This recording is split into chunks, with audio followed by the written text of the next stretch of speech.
বরকতের সময় এটা কি বছরে একবার আসে না প্রতিদিন রাতের মধ্যে বরকতের সময় আছে?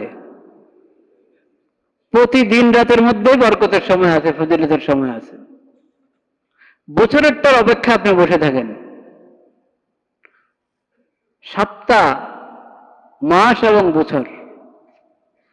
শাবান মাস বছরে একবার আসে, তো শাবানের শবে বরাতের জন্য আমি এক বছর পর্যন্ত অপেক্ষা করছি। ওই শবে বরাত যখন আসবে মসজিদে গিয়ে তওবা করবো ইমাম সাহেবের সাথে।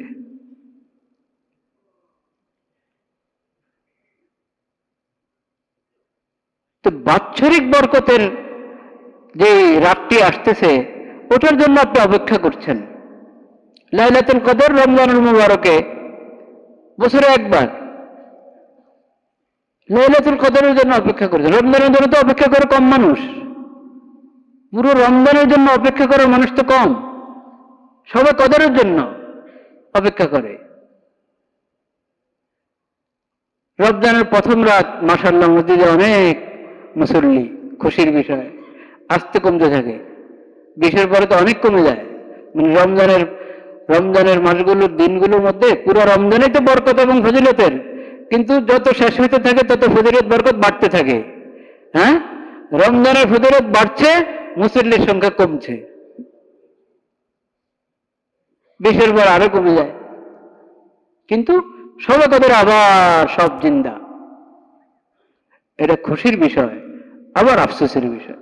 খুশির বিষয়, এক রাতের জন্য হলো তো মসজিদ আবার কি হলো, একবারে কানা কানা ভরে গেল, আনাচে কানাতে ভরে গেল মসজিদের। খুশির বিষয়। আফসোসের বিষয় হলো শুধু আজ রাত কেন, শুধু এই রাতটা কেন। তো প্রথম কথাটা বুঝতে হবে, বছরে একবার যে বরকত এবং ফজিলতের যে সময়টা আসে ওটার অপেক্ষায় বসে থাকছি আমি, কিন্তু প্রতিদিন আল্লাহ তাআলা আমাকে যে বরকত এবং ফজিলতের সময় দিচ্ছেন, প্রতি রাত্রে যে বরকত এবং ফজিলতের সময় দিচ্ছেন, সেটা আমি কাজে লাগাচ্ছি না। এটা সুন্নত, নিয়ম নয়। এটা কি নয়? সুন্নত মানে রাসূলুল্লাহর তরিকা এমন ছিল না। রাসূলুল্লাহর শিক্ষা এবং রাসূলুল্লাহর তরিকা ছিল যে প্রতিদিন প্রতি রাত যে ফজিলত এবং বরকতের সময়গুলো পাচ্ছ এগুলোকে কাজে লাগাও, এগুলোকে। তাহলে বছরে একবার যেটা পাবে তুমি, সপ্তাহে একদিন যেটা পাবে তুমি, সেটাকে তুমি যথাযথ কাজে লাগাতে পারবা। দৈনিক ফজিলত এবং বরকতের সময় কোনগুলো?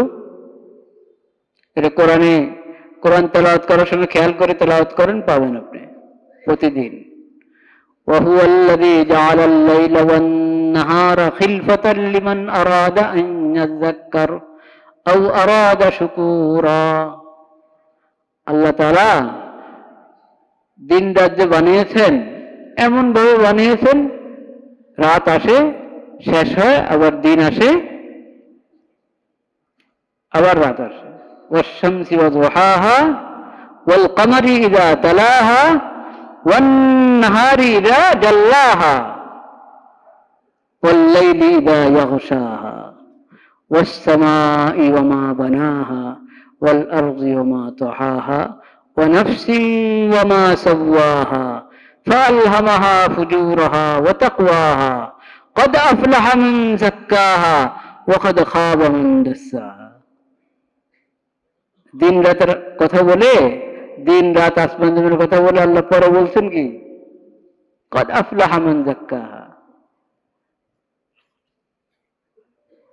যে নিজের নফসকে পবিত্র করলো, নিজের সত্তাকে পবিত্র করলো, নিজের ভিতর বাহির পরিষ্কার করে ফেললো, পাক সাফ করে ফেললো, পবিত্র করে ফেললো, সে সফল কাম, সে সফল কাম।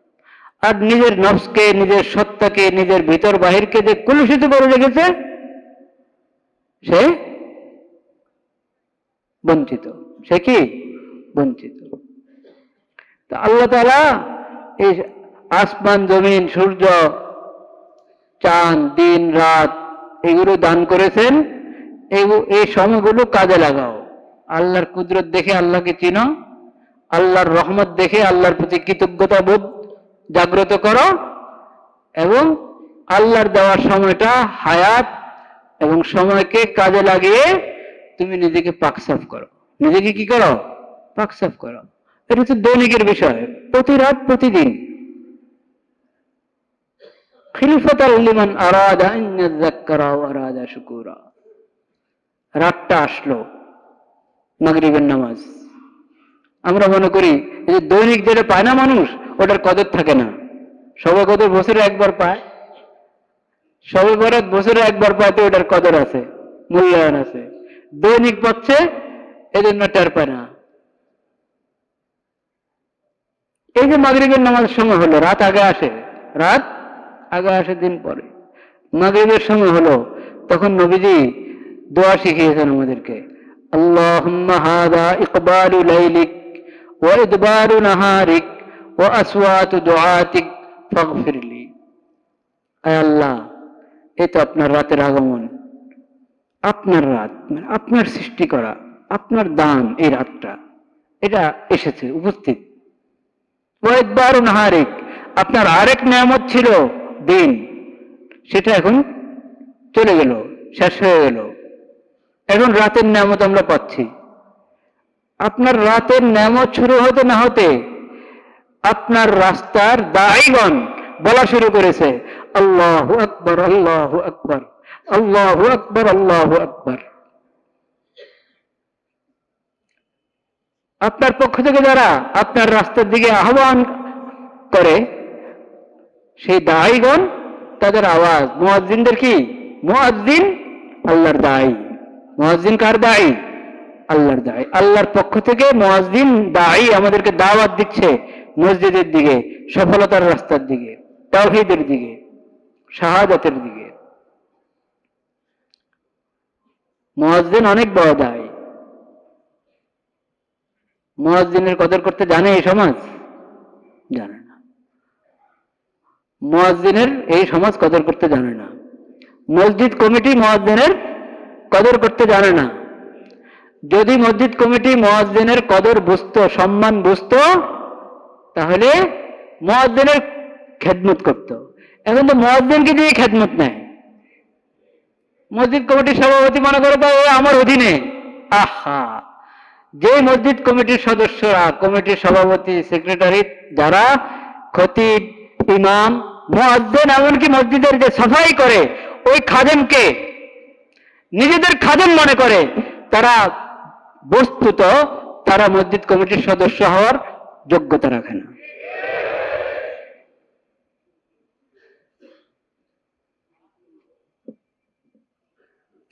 একজন সভাপতি, বয়সে মুরব্বী, ওখানে মসজিদের খাদেম, তার স্নেহের মানুষ, তাকে বলল কোনো কাজের কথা, এটা এক জিনিস।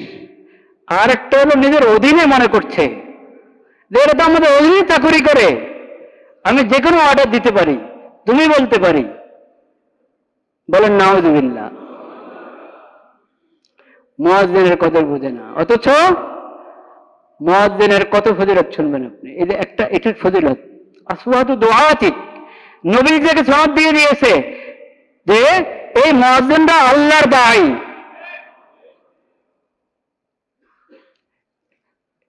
এটা তো অনেক বড় ফজিলত। হাসর ময়দানে আতওয়ালুন নাসি আনাকান ইয়াউমাল কিয়ামাতি আল মুয়াজ্জিনুন। বিশাল হাসর মাঠ, সে আদম আলাইহিস সালাম থেকে নিয়ে কিয়ামত পর্যন্ত কোটি কোটি মানুষ, কত কোটি, কোটির হিসাবে কি আসবে, এটা সব মানুষ হাসর ময়দানে জমা। কিন্তু প্রত্যেকে নিজ নিজ অবস্থান থেকে দেখবে, আরে ওই উঁচু লোকটাকে, এই মুয়াজ্জিন। একবারে সবার উপরে মাথা দেখা যাচ্ছে, কে? মুয়াজ্জিন।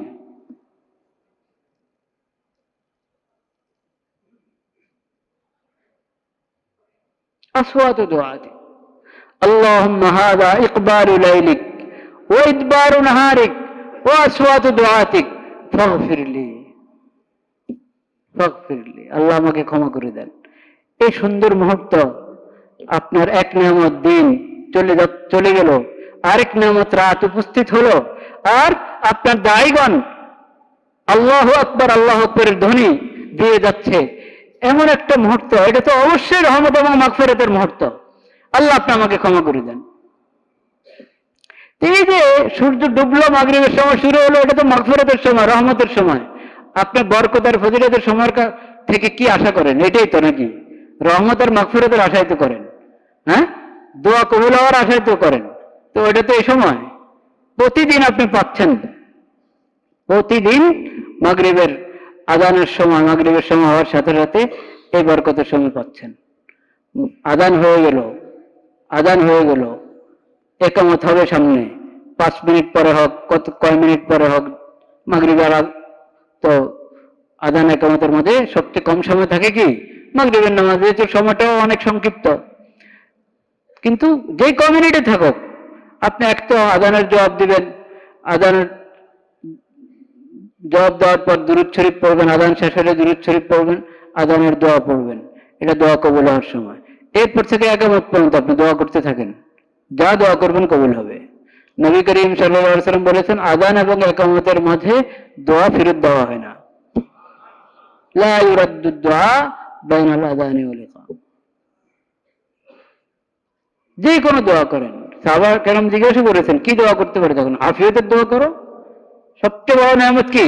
আফিয়ত, নিরাপত্তা, সুস্থতা। একজন মানুষ যেখানে থাকুক নিরাপদে থাকতে পারছে, সুস্থতার সাথে থাকতে পারছে, ঈমান আমল নিয়ে থাকতে পারছে, এটার নাম হলো আফিয়ত। এটা সবচেয়ে বড় নিয়ামত, সবচেয়ে বড়। তা আফিয়তের দোয়া করো, আল্লাহ আমাকে আফিয়ত দান করেন। আপনি ঋণগ্রস্ত, বলেন আল্লাহ আমার ঋণ আদায় করে দেন, বলতে থাকেন একামত পর্যন্ত। দোয়া কবুল হওয়ার সময় সুন্নতে মুআক্কাদা থাকলে সুন্নতে মুআক্কাদা পড়েন, মুস্তাহাব নফল থাকলে সেটা পড়েন, আর দোয়া করতে থাকেন। নামাজের সাজদাতে দোয়া করেন, নামাজের পরে মুনাজাত দিয়ে দোয়া করেন, মুনাজাত ছাড়া এমনি মুখে দোয়া করতে থাকেন। আচ্ছা, মুখ নাড়াতে চাচ্ছেন না, তো দিলে দিলেই দোয়া করতে থাকেন। আল্লাহ সব জানেন, সব শুনেন। এটা দোয়া কবুল হওয়ার সময়। এটা প্রতিদিন কয়বার পাচ্ছি আমরা? 5 বার। প্রতিদিন। তো প্রতিদিন যে সময়গুলো পাচ্ছি বরকত এবং ফজিলতের, দোয়া কবুল হওয়ার, নিজের তওবা গুনাহ মাফ করানোর জন্য এবং কবুল তওবা মঞ্জুর করানোর জন্য প্রতিদিন সময় পাচ্ছি। সেই সময়কে কাজে লাগাচ্ছি না। ওই আবার 1 বছর পরে শবে-বরাত আসবে, শবে-কদর আসবে, তখন আমি মসজিদে হাজিরা দিব। এটা অন্যায়। এটা আল্লাহর নিয়ামতের নাশুকরি। আল্লাহর নিয়ামতের কি? নাশুকরি। একটা নিয়ামতে সাড়া দিলা তুমি, আর পুরো বছর আল্লাহর নিয়ামতে ডুবে আছো। ওই নিয়ামত গ্রহণ করা তোমার জন্য সহজ, তুমি গ্রহণ করছো না। তুমি শবে-বরাতে তওবা করবা, আহা, অথচ রব্বুল আলামিন কি বলেছেন? নবী করিম সাল্লাল্লাহু আলাইহি ওয়াসাল্লাম রব্বুল আলামিনের রহমতের কথা বলেছেন। ইন্নাল্লাহা ইয়াবসুতু ইয়াদাহু বিন-নাহারি লিয়াতুবা মুসিউল লাইল ওয়া ইয়াবসুতু ইয়াদাহু বিল-লাইলি লিয়াতুবা মুসিউন নাহার। রাতে পাপের মধ্যে ছিল একজন, হুঁশ হয় নাই। দিনে এখন মনে হলো, আরে এইভাবে কদিন চলে, একটু ভালো হয়ে যায়, তওবা করতে চাচ্ছে। আল্লাহ রাব্বুল আলামিন, আল্লাহর রহমতের হাত প্রসারিত। আল্লাহর হাত দিনে প্রসারিত। কার জন্য? বান্দার জন্য। বান্দা, এখন তোমার হুঁশ হয়েছে, এখন তওবা করতে চাচ্ছ, তোমার তওবা কবুল, তোমার তওবা কবুল। পুরো দিন কেটেছে উদাসীনতার মধ্যে, পুরো দিন কেটেছে গুনার মধ্যে, উদাসীনতার মধ্যে। সন্ধ্যা হওয়ার পরে, হ্যাঁ, এরকম আর কয়দিন চলবে, না একটু ভালো হয়ে যায়, ভালো হতে চাচ্ছ, তওবা করবা, আল্লাহ হাজির। আল্লাহ ওয়াবসুতু ইয়াদাহু বিল-লাইল, রাত্রে আল্লাহর হাত প্রসারিত বান্দার জন্য। বান্দা, তুমি তওবা করতে চাচ্ছ, আমি হাজির, তোমার তওবা কবুল। আপনি শবে-বরাতের অপেক্ষা আছেন, বছরে একবার কবে আসবে, এর আগে যদি আপনি কবরে চলে যান তো কি হবে? আল্লাহ তো 24 ঘন্টা আপনার জন্য দরজা খোলা রেখেছেন। ওয়া ইযা সাআলাকা ইবাদি আন্নী ফাইন্নী করিব উজিবু দাওয়াতাদ দাঈ ইযা দাআন ফালিয়াস্তাজিবু লি ওয়া লিয়ুমিনু বি লাআল্লাহুম ইয়ারশুদুন। বান্দারা যদি আমার ব্যাপারে, নবীজিকে আল্লাহ তাআলা বলেছেন নবী করিম সাল্লাল্লাহু আলাইহি সাল্লামকে, আমার বান্দারা যদি আপনার কাছে জিজ্ঞাসা করে, হ্যাঁ, যে আল্লাহর কাছে আমরা যে প্রার্থনা করব, প্রার্থনা কিভাবে? জোরে জোরে আওয়াজ করে প্রার্থনা করতে হবে? ও আল্লাহ, ও আল্লাহ, এইভাবে ডাকতে হবে প্রার্থনার জন্য? হ্যাঁ, আপনি বলেন তাদেরকে, ইন্নী করিব, আমি তো তোমাদের অতি নিকটে। আওয়াজ করে ডাকতে হবে না আমাকে, আওয়াজ করে করে কি ডাকতে হবে না। তুমি স্বাভাবিক আওয়াজে ডাকো, অনেক উঁচু আওয়াজে ডাকা এটা এক ধরনের মানে আদবের সাথে যায় না। এটা হয়তো স্বাভাবিক আওয়াজ, একটু হালকা উঁচু আওয়াজ, আর না হয় নীরবে বলি আমার আল্লাহ শুনছেন। যেরকম একজন আরেকজনের সাথে কথা বলতে কানে কানে কথা বলে না অনেক সময়, সে শুনছে। তা আমি যদি ওই আওয়াজে বলি আল্লাহ শুনেন, উঁচু আওয়াজে বলে আল্লাহ, আল্লাহর কাছে সব বরাবর। আর জবানও হরকত করছি না, আমার অন্তরের মধ্যে আমার কামনা বাসনা সব আছে, সেটাও আল্লাহ কি করেন জানেন। কিন্তু দোয়ার আদব হলো খালি মনে নিয়ে বসে থাকবেন না, মুখ না, মুখ না, বলেন আল্লাহকে। তো আল্লাহ তাআলা বলছেন ইন্নী করিব, আমি তো নিকটে।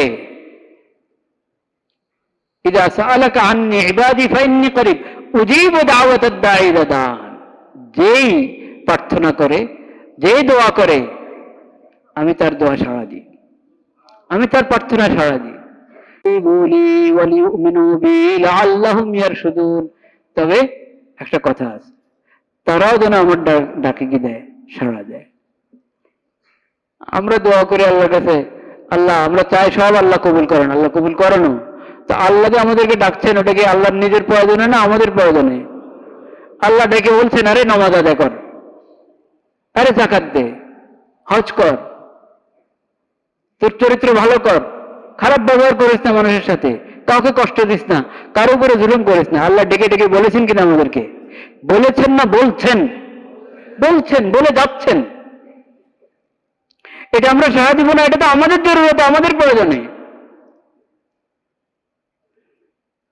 তাহলে বরকত এবং ফজিলতের সময়কে মূল্যায়ন করার নবীওয়ালা তরিকা, বরকত এবং ফজিলতের সময়গুলোর কি মূল্যায়নের নবীওয়ালা তরিকা কি? সেটা হলো বাৎসরিক যে বরকত ফজিলতের সময়, ওটার অপেক্ষায় বসে না থাকা, বরং দৈনিক সকাল সন্ধ্যা বিভিন্ন মুহূর্তে আল্লাহ তাআলা যে বরকত ফজিলতের সময়গুলো দিয়ে রেখেছেন, ওগুলোর নগদ মূল্যায়ন করা। ওগুলোর কি করা?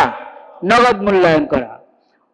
ওই সময়গুলোর মধ্যে আল্লাহর কি বিধান আমার প্রতি, সেটার প্রতি আমি যত্নবান হই। আল্লাহ কি নিষেধ করেছেন সেটার প্রতি আমি খেয়াল রাখি, ওই হারামটা না করি, দায়িত্বটা পালন করি, এবং আল্লাহর জিকিরের জন্য, দোয়ার জন্য সব সময় বরকতের সময় বলেন সুবহানাল্লাহ, সেই জিকিরের দিকে, দোয়ার দিকে খেয়াল করি। আল্লাহ সেই তৌফিক আমাদেরকে দান করেন। আমি যে আয়াত পড়েছিলাম 21 পারার শুরুতে, 21 পারার একবারে প্রথম আয়াত, এরা 29 নম্বর সূরা, 29 নম্বর সূরা আল আনকাবুত। আর আনকাবুত সূরার 45 নম্বর আয়াত আমি পড়েছিলাম। এই আয়াতটা 21 নম্বর পারার একবারে প্রথম আয়াত। উতলু মা উহিয়া ইলাইকা মিনাল কিতাবি ওয়া আকিমিস সালাহ ইন্নাস সালাতা তানহা আনিল ফাহশাই ওয়াল মুনকার ওয়া লাযিকরুল্লাহি আকবার ওয়াল্লাহু ইয়ালামু মা তাসনাউন। ইনশাআল্লাহ আল্লাহ হায়াতে রাখলে, তৌফিক দিলে, এই আয়াত সম্পর্কে আগামী জুমায় কথা হবে ইনশাআল্লাহ। ওয়া আখিরু দাওয়ানা আলহামদুলিল্লাহি রাব্বিল আলামিন।